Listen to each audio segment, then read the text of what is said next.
Hi friends, எல்லோரும் எப்படி இருக்கீங்க? இன்றைக்கி சிக்கன் கட்லெட் எப்படி செய்யலான்னு பார்க்கலாம். போன்லெஸ் சிக்கனாக எடுத்து அதை நல்லா ரின்ஸ் பண்ணிவிட்டு அதை மிக்ஸி ஜாரில் போட்டு அரைச்சி எடுத்துக்கணும். இன்னொரு பக்கம் ஒரு கடாயில் எண்ணெய் விட்டு பொடியாக நறுக்கின பெரிய வெங்காயத்தை நல்லா வதக்கணும். அது பொன்னிறமாகிற வரைக்கும் வதங்கினதுக்கப்புறம் இஞ்சி பூண்டு பேஸ்ட் ஆட் பண்ணி நல்லா இஞ்சி பூண்டு பேஸ்ட் வாசனை போகிற வரைக்கும் வதக்கணும். வதங்கி முடித்ததுக்கப்புறம் அது கூட கரம் மசாலா, மஞ்சள் பொடி, கொத்தமல்லி இலை நல்லா போட்டு வதங்கி முடித்ததுக்கப்புறமா நம்ம அரைச்சி வச்சுருக்க சிக்கனை அது கூட ஆட் பண்ணி நல்லா வதக்கிக்கிட்டே இருக்கணும்.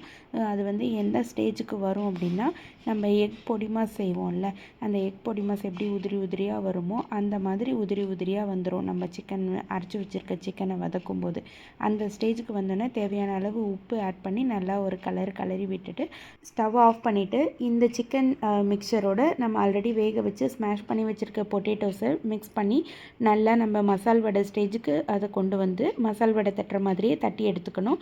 இந்த தட்டி எடுத்துருக்க சிக்கன் மசாலாவை இப்போ நம்ம ஆல்ரெடி ஸ்மாஷ் பண்ணி வச்சுருக்க எக்கு கூட டிப் பண்ணி எடுத்துகிட்டு அது மேலே நம்ம ரஸ்க்கு பவுடர் பண்ணி வச்சுருக்கோம். அந்த ரஸ்க்கு பவுடரை தூவி எடுத்துகிட்டு அதை அப்படியே கடாயில் போட்டு ஒரு பக்கம் நல்லா ப்ரௌன் ஆனதுக்கப்புறமா டர்ன் பண்ணிவிட்டு இன்னொரு பக்கமும் ப்ரௌன் ஆனதுக்கப்புறம் எடுத்துட்டோன்னா டேஸ்ட்டான சிக்கன் கட்லெட் ரெடி.